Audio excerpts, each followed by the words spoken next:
I really love the support I'm getting for the development of this theory. Every now and then, I get one of the kind messages online where it says, "This is garbage." You know, it makes me feel makes me feel warm inside. Not really, um, but I thought about it, and one of the basic parables that I remember, or fables, or sayings, whatever you want to call it, is that there's one man's trash is another's treasure. And I looked up that online and I found a bunch of variants to that. And I'll give a few examples. Um, the first one is one man's trash is another's treasure. The example I have for that is, well, more importantly, it's to realize there's a dichotomy with everything that we experience. And sometimes there's more of gray areas involved, but it can be separated in two distinct parts. So to say something is garbage, therefore it's only garbage, it's doing yourself an injustice, because there's a lot of garbage out there, which is really great stuff to some people. You just don't know what it is that they might find to be valuable. That's why, there's a lot of things that can be sold on eBay and Amazon and all that stuff. There's a market for everything, if you want to put it like that. But that being said, with theory development, it's been like that a lot, where people think, it's false. So anyways, I'll go ahead and read this out to you guys. One man's trash is another's treasure. Okay, the example for that I put is going to the library to buy donated books for 25 cents each. And we're talking expensive textbooks here. Things that it took teams of people many years to get down and to work through. I can buy for a quarter at the library. That's incredible. Okay? And to think people just give those away as if they don't even want them anymore. Here, have this, take it away. I'll more than willingly pay 25 cents for a textbook that used to cost $300. No problem with me. Number 2, one man's fault is another man's lesson. The example I have for that is, I saw a guy back in the day, I'm not going to name him, but he married a girl that had a drug and drinking problem. We can probably guess how that turned out. So, one man's fault is another man's lesson. That was my lesson. Don't get married to a girl or have a girlfriend that has a drug or a drinking problem. It's not going to be pretty.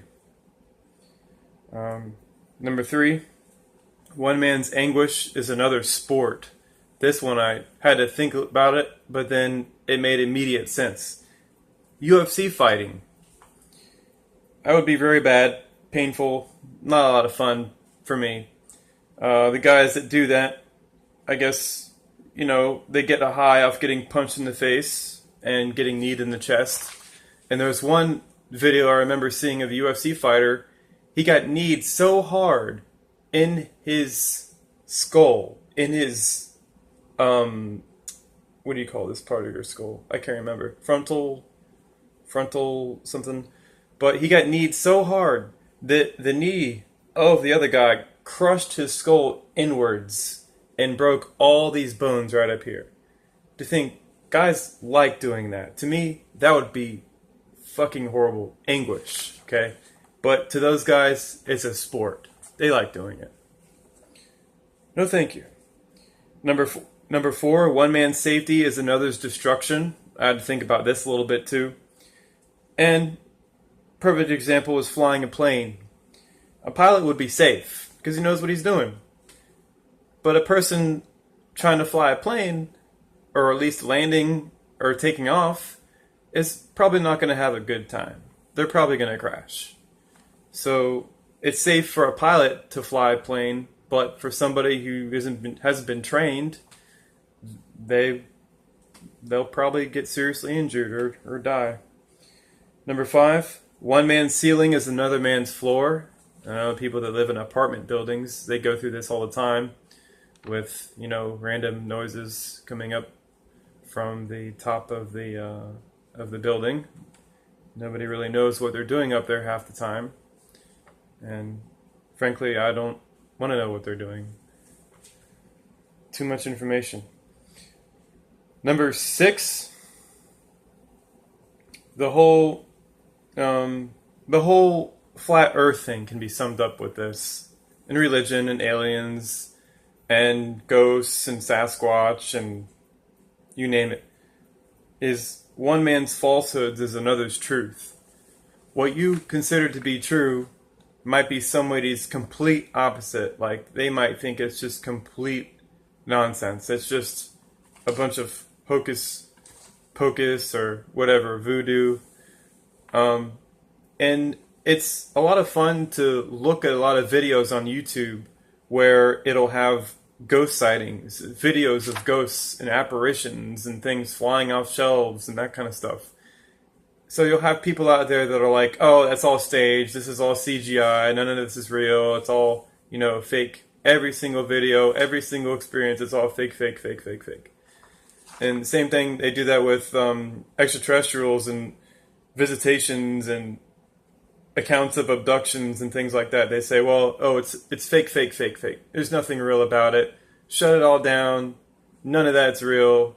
We have no proof of extraterrestrial life whatsoever. And, well, that's just how it is with them.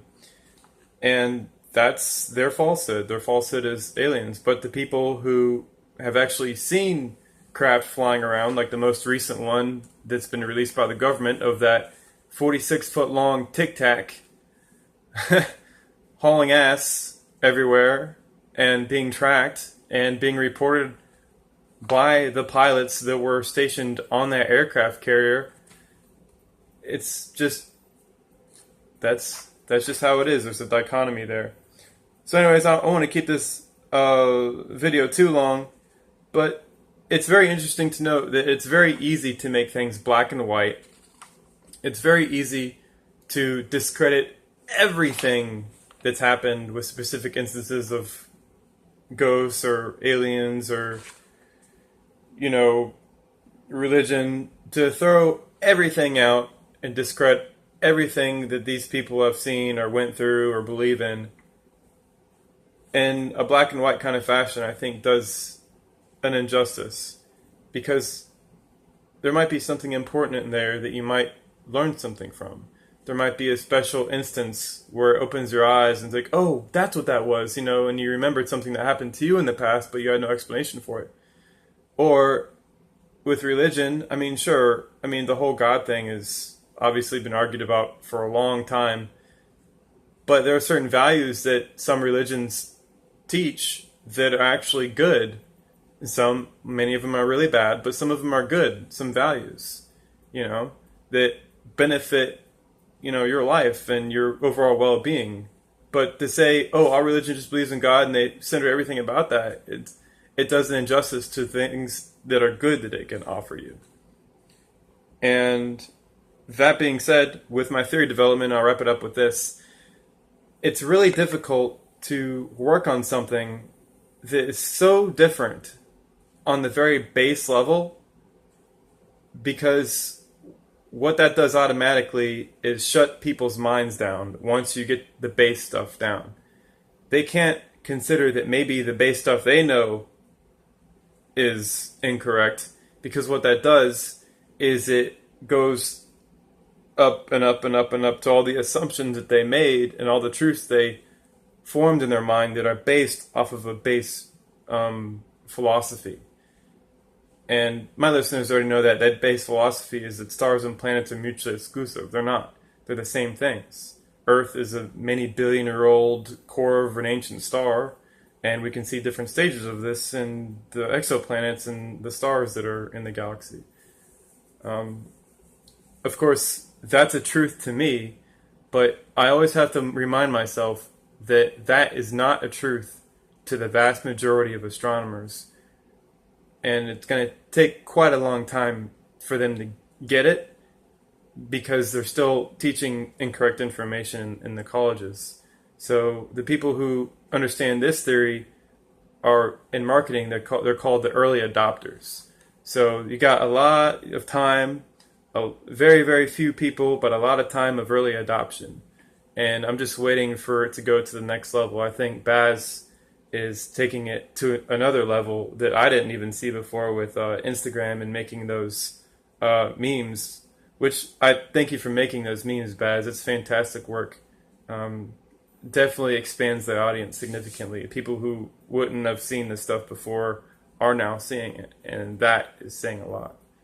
We don't want to keep our audience so narrow and so focused and so, expectation driven towards one little audience. We have to kind of broaden it a little bit to let people know that, hey, this isn't just about scientists. Or this is about their egos or what they think of themselves and how they're going to award themselves all these big prizes and stuff. We can't focus on that. We have to look at regular people who don't even know that this stuff exists. I mean, that's not asking for too much. All right. I think that kind of wraps it up. Just wanted to share the trash versus treasure and that it can be expanded to different things in life. All right, you guys, take it easy.